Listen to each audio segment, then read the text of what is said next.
What's going on, guys? Mr. Domo here, and welcome back to the channel. And so today I have the Diamond Select Toys, the Real Ghostbusters, Peter Venkman, and this is the I guess this is the last wave to finish off the Real Ghostbusters toy line by Diamond Select. And so here you got their big box. There he is, Peter Venkman. He's got his interchangeable hands there. He's got the PKE reader. And then he's got the ghost trap right there. And of course, on the side, you get a big old picture of Peter Venkman, which is kind of hilarious. And then, of course, this is the Series 10. So as you can see, in this wave, they have Peter Venkman, Ray Stantz, and then the Stay Puft Marshmallow Man, which is really awesome. And of course, if you do have all the figures from Series 6 through 10, then you get to build this Firehouse entrance of the Ghostbusters headquarters there, which is kind of cool. So of course, you know, big box. I mean, these guys are coming in about 6 or 7 inches tall. And so yeah, let's go ahead, open up the box and check out this figure.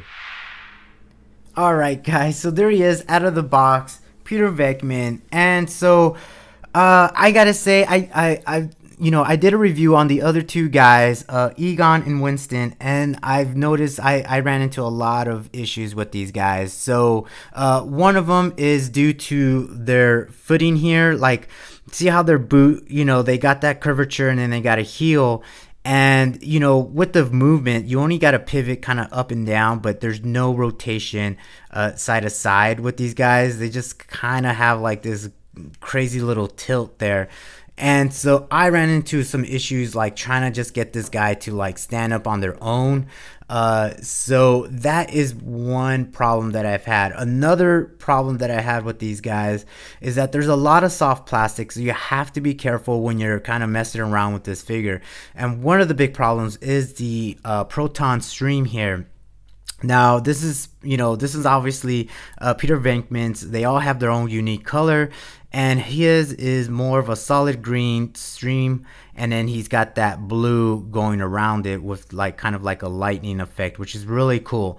But the problem that I had is that that little tiny green piece there that's kind of being held by this kind of like the cap there to cap it off at the end of the to attach it to the Proton wand. This little green piece broke off, and like they give you a replacement cap, but I mean, once that little green piece breaks off, I mean, that's pretty much it. You're gonna have to glue it, and one of them broke off, and it's been a problem trying to glue that back. So that has been one of the issues that I have had.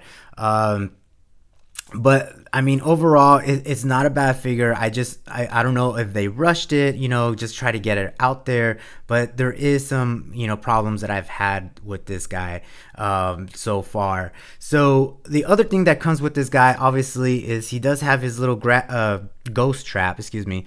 And, you know, everything's plastic here. So this is kind of like a real thin, hollow, you know, like a straw type material. And you do have the Proton, the Proton pack, the ghost trap here. And this is really nicely done. You got all the little details of it, which is really cool. And it does have a little peg hole there, as you can see. So you could attach it to his Proton pack. And there's a little square there. So you could just kind of attach it there like that. Or I believe it's the other way around. Which would kind of make more sense. Yeah, so there it is. So you have that. And like I said, the issues with this is the plastic. As you can see, his wand, this is straight out of the package, and you can see it kind of flares up. It's not straight, and that's because it's loose, you know, like look at that. Another thing too is the point of attachment here for his Proton wand is soft plastic. So it doesn't really get a good, you know, it doesn't really secure it that well. It's loose. So as you can see, I try to, you know, put it on there, and you just got to be careful. And then with this cable here attaching it, sometimes it pulls it out. So that is one problem there. But I mean, I love the details of this guy. I mean, it's exactly just like the cartoon series, which is really nice. The face is really nicely done, just like the cartoon. I love this hairstyle; is really nuts. He does have somewhat good movement. The only issue is that foot, though. But he can move his foot side to side and then forward and back. He does have a swivel at the ankle. He is utilizing a double knee joint there, so that is kind of cool.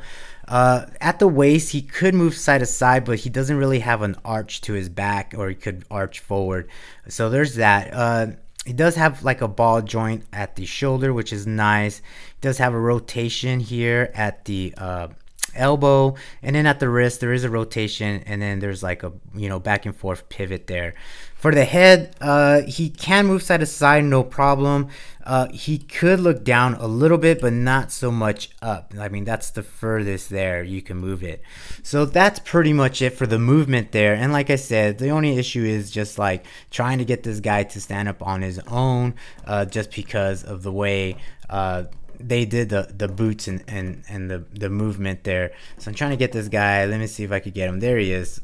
All right. So also you get the PKE meter, which is really nicely done. The antennas don't really move. They're just plastic there, but nice details on the colors, on the the knobs and dials and so forth, and then the screen there. So that is really cool. And he does have 3 sets of hands. So he has the one without gloves, and then he has these 2 here to hold on to his Proton wand, which is really cool. And then he has dedicated hands to hold on to his PKE meter. Oops, there it is. So that is really nice. So you get those 2. And then also, like I said earlier, he does have the parts for the Firehouse Entrance. So here's a bag of the connectors for it. And then, of course, you do get one section. Let me see if I could get that. There you go. So you get one section. So I'm believing this is like the top right section or left section of the house. And then you would have the what's it called? Oh, shoot. What is it? The building name on top right here. So you do get that, and like I said, you do have to have all the figures. So it kind of sucks. I wish maybe they would have just added maybe had this so separately. Maybe that would have brought down the cost of the actual figure. But like I said, they do come in a wave. So this is Peter Venkman, and I do have Ray Stantz and then the Marshmallow Man. So I will do a review on those guys, but that's pretty much it. Like I said, it's not a bad figure. Really good details. There is a little paint errors here, there's a little scuff there, and then there's some paint kind of overlapping on that part, but overall it's not a bad figure. Like I said, there's not that I think this is the only Real Ghostbusters figures out there besides the actual original Kenner figures that were released like in the 80s. So that's it, guys. Thanks for watching. Thank you for the support, and I will talk to you guys later.